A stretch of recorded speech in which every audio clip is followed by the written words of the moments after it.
Hein, chez vous, vous vendez ça sans doute beaucoup avec os. Oui. Voilà. Fini nous, hein. Nous vendre avec os, et là c'est fini. Donc on doit désosser. Ok, pour désosser, c'est comme une poitrine de.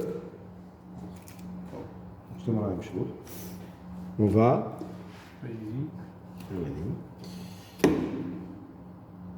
Essayer de rester au milieu de l'os, sinon ça ne sert à rien. Hein. C'est exactement la même technique. Okay. Et on va dégager l'os. De nouveau, si vous avez fait la ligne, ça ne sert à rien d'aller le dégager à l'arrière. Ça ne sert à rien. Par contre, où il faut vraiment bien le dégager, c'est ici devant. Vous devez vraiment voir la fin de l'os. Ok? Même chose ici. Voilà. Je vais m'arrêter là. Je recommence.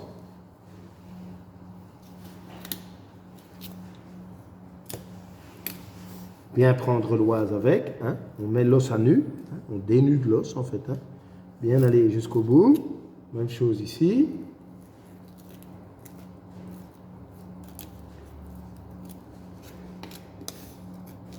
Et je vais bien jusqu'au bout de l'os, ok. Ici, même chose, attention, vous voyez, j'ai craqué le croquant, enlevez-le tout de suite, ça c'est fait. Évitez ça, bon ça arrive, même au meilleur, vous voyez, hein. Okay. Et je continue, je l'enlève. Là, je suis bien au bout, et ici, je suis bien au bout. Ok, on voit. Celui-ci, par contre, eh ben, celui-ci, il est en général plus difficile. Pourquoi? Parce que celui-ci est très large. Très large.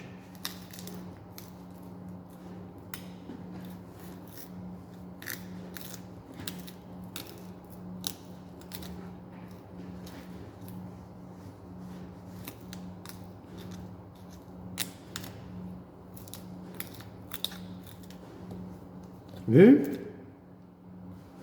Maintenant, voilà. Une fois que vous maîtrisez cette technique, elle est plus difficile à maîtriser au départ. Une fois que vous la maîtrisez, c'est la plus rapide. Ça, je vous l'assure.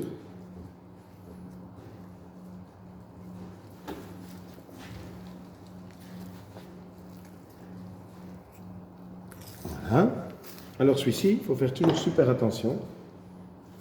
Ne faites jamais avec votre couteau, quoi. Moi, j'ai fait. Là, langue, je dérape. Ici, hein. Ouais. 7 extérieurs, 4 intérieurs. Pourquoi? Parce qu'on fait le con. Simplement, ça ne sort pas bien, ça ne sort pas bien. On trouve une solution, mais... Dans le sens contraire. Hein, on va dans le sens contraire, on essaye, ben voilà, maintenant je l'ai. L'animal est jeune, donc de toute façon, sortir il va faire. Vous voulez, ne faites jamais comme j'ai fait, parce que voilà, une fois que vous dérapez, j'avais pris un beau grand trancheur. Hop là, direct, hein. On voit ça. Ouais, et pourtant, ça fait déjà quelques années. Hein. C'est la seule vraie grosse coupure que j'ai eue. Mais voilà, je m'en souviens encore. Et voilà, c'est en forgeant qu'on devient forgeron. Donc, je vous le dis, vous faites comme vous voulez, vous verrez que le résultat, ça fait mal. Hein, parce que le problème, c'est surtout que ça fait mal. Et puis, il faut continuer à travailler. Pourtant, j'étais que qu'ouvrier, là, mais c'était un peu avant Noël, donc voilà, continuez à travailler. Puis vous allez chez le médecin, vous faites engueuler. Puis... Ouais. Donc, voilà. Mais bon, j'en suis sorti.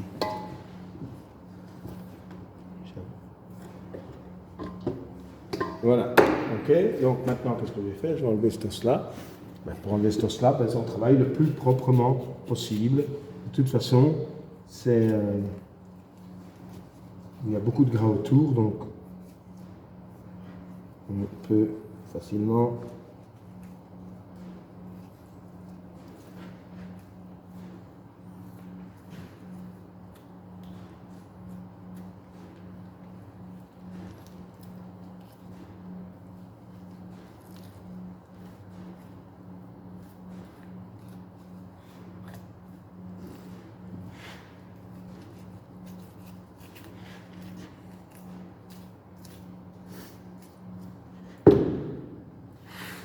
Maintenant ici, il faut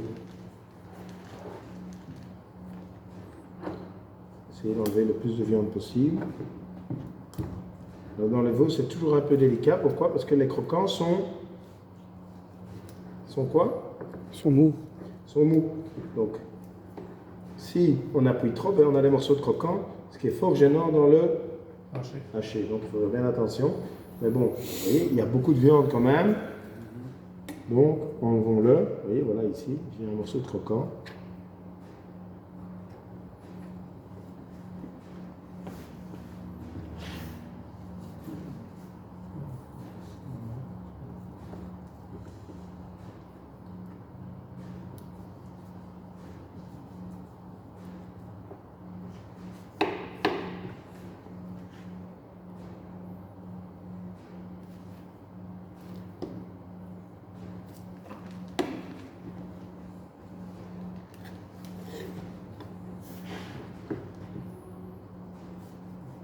Moi, dans le veau, je vais chercher tout. Hein.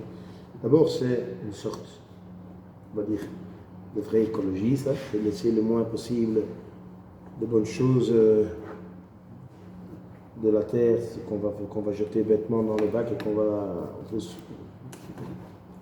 consommer de l'énergie pour s'en débarrasser.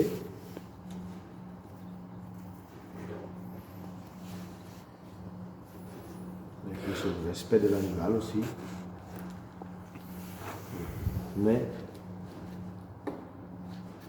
et dans le veau, c'est économiquement aussi très cher. Voilà. Et c'est comme je dis, hein, c'est peut-être qu'1% ou 2% sur l'année, mais 1% de 500 000 euros, c'est beaucoup. 500 000 euros, 1% c'est beaucoup. Et c'est de votre poche à vous, parce que vos frais fixes, tout le reste, ça reste fixe. Donc, ce que vous gagnez en moins, c'est vous qui gagnez en moins. Vos ouvriers, il faut les payer. Votre électricité, il faut la payer. Votre loyer, il faut le payer. Donc, vous avez perdu 1%. Ça va? Voilà ma poitrine. OK? Ceci, dur. Alors, il y a beaucoup d'endroits, hein, dans les de l'Est, dans tout ça, vous mettez ça en blanquette. Ben oui. Pourquoi ils mettent ça en blanquette? Parce qu'on va parler de rendement, de ci, de ça, alors on oublie le métier. Et puis on dit, tiens, la viande n'est plus si bonne là-bas. Ben, heureusement pour nous, hein, d'un autre côté, on va dire. Mais voilà, c'est parce qu'on fait un peu n'importe quoi. Ceci, c'est dur, vraiment, vraiment très dur, ces deux morceaux-là. Ça ne sert à rien d'essayer de faire de la blanquette avec ça. Ici, le gras, ben, il est un peu trop rouge pour être mis comme ça. Ici, il y a un peu de sang.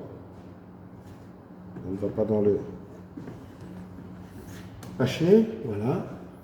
On se met là. Même chose ici. Alors, le gras, ça va être, on pourrait le laisser. Hein. Je veux dire, il n'y a pas de... Tant que ceci, ça ne colle pas, ça ne sent pas, on peut le mettre dedans. OK? Alors, après, vous voyez tout l'extérieur ici.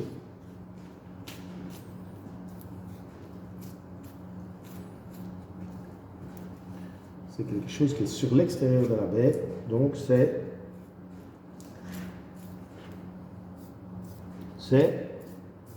dur. Donc, pas de blanquette.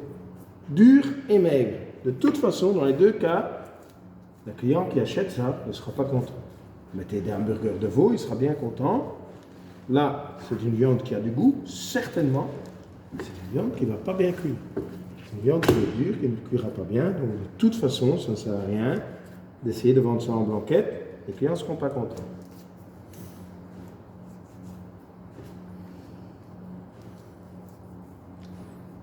Donc le spirin, ça, il part en haché.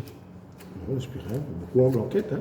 Mais l'extérieur du spirin, ben, la couverture, toute la couverture, dans le bœuf, ça part en américain. Encore là. Maintenant, je parle évidemment de nos cuissons à nous. Hein. Okay, c'est vrai que si tu mets un morceau de spirin que tu coupes en deux, que tu vas cuire pendant 3-4 heures à feu très doux, lentement, tout ça va s'attendrir, là, ça reste la même chose. De nouveau, on parle avec une cuisine européenne, belge. Hein. Chez les Français, ils cuisent mieux. Mais en fait, chez les Français, ça, on va enlever. J'ai vu un petit peu comment... Ils travaillent autrement que nous, mais ce genre de choses, il l'enlevait aussi, lui. Hein, je voyais bien. Alors ça, on n'est pas obligé d'enlever. On ne va pas l'enlever puisque si on doit travailler du haché, ben, on n'aura pas de porc, donc on a besoin d'un peu de gras. Voilà, je fais ça. Dans le haché. Ici, même chose. On va garder le gras. Je ne crois pas qu'il y a de... Non, voilà. Il n'y a pas de viande. On peut mettre dedans. Ceci aussi. Voilà. Avec tout le gras là. Pardon? Avec tout le gras là. Oui. Si tu veux faire une saucisse ou quoi et que tu n'as pas de porc, ben, il faut quand même que ce ne soit pas trop maigre. Hein, ok? Alors, on pourrait maintenant dire, voilà, je coupe en blanquette. Moi, je ne le fais pas. Je vais récupérer ce morceau-là, de toute façon. On fait des sautés. Ouais. On fait des sautés avec ça, bien sûr. Hein. Et celui-ci, je vais mettre alors en blanquette. Alors les belles morceaux qu'on voit dans les comptoirs, c'est toujours des cuisses, de la cuisse. Les beaux morceaux, c'est la cuisse des carrés. ça. Oui, les trois là. Les trois là, tu vas voir, et puis tout le reste, c'est de la cuisse. La plupart, j'ai dit, la plupart des morceaux sont toujours à la cuisse. Alors. La plupart, hein, même chose dans le bœuf. Hein. Ouais. Même chose dans le bœuf. Hein. Les morceaux nobles, on appelle ça, hein, les morceaux Le nobles, carré, se trouvent dans les l'arrière. Ok, ici, bon, je vais enlever, on va le garder puisqu'on a besoin d'un petit peu. Est-ce que je peux utiliser cette partie en charcuterie? Oui, pourquoi faire? Une roulade ou un truc comme ça. Moi, je ferais ça alors. Salé fumé. Avec un lard fumé. Tu le laisses dessus, tu l'arranges bien, puis tu coupes hein, la pointe ici, tu coupes, tu mets en sauté, c'est plus tendre, et à partir de là, bien enlever le gras, peut-être voir pour coudre, ça n'a pas à voir, et puis tu fais salé fumé, et tu vends du lard fumé de veau. Lard fumé de veau. Moi j'ai des élèves est-ce qu'ils le font encore? Avant ils venaient chez moi le fumer parce qu'ils n'avaient rien, parce que depuis il y a un fumoir ou quoi. C'est possible, donc je sais qu'ils le faisaient, ils avaient une clientèle mixte aussi, et ils avaient beaucoup de succès avec ça. Et puis alors les gens commençaient à s'intéresser, et puis ils veulent aussi goûter une fois des préparations à goût de fumée. Oui. Alors tu aimes ou tu n'aimes pas, hein, parce qu'au début c'est très particulier, quand on n'a pas l'habitude. Mais voilà, et ça moi je le ferai. Et il fume combien de temps? Ah, ça, ici on a fumé les derniers, on les a fumés 3 fois, 3 soirs. Donc ça dépend un petit peu. Ça dépend un petit peu. Minimum 2 fois en tout cas. Mais il faut d'abord le saler. Hein. Et donc ça, pour saler ça, il faut le mettre en saumure. Une saumure à 16 degrés baumée. Donc c'est pour 10 litres 1,7 kg de sel nitrité, je pense. Tu peux mettre après un peu d'épices si tu aimes. Et tu le laisses tremper 2 jours. 2 à 3 jours. Parce que c'est un peu épais comme ça. Après, tu le pends, tu le laisses tranquille 2 à 3 jours, que le sel se répartisse bien. Puis alors, tu le mets dans le fumoir. Si tu veux, on peut une fois le faire. Hein. Tu as la main. On fait une saumure et on essaye, hein, on verra bien. Hein. Mais moi, je ferai ça. Vendredi. Ceci, on pèle, sauter. De plus en plus tendre. Du tendre, vers le plus dur. Okay. Alors dans le veau, il n'y a pas première et deuxième catégorie parce que c'est un animal jeune, donc on prend tout tendre. Mais ici, c'est plus tendre que là. Ici c'est plus dur que là. Hein. Okay. Comme ça reste la logique. Hein. On est d'accord? Il faut faire attention. Ça, par contre, c'est nickel de chez nickel. Okay. Voilà.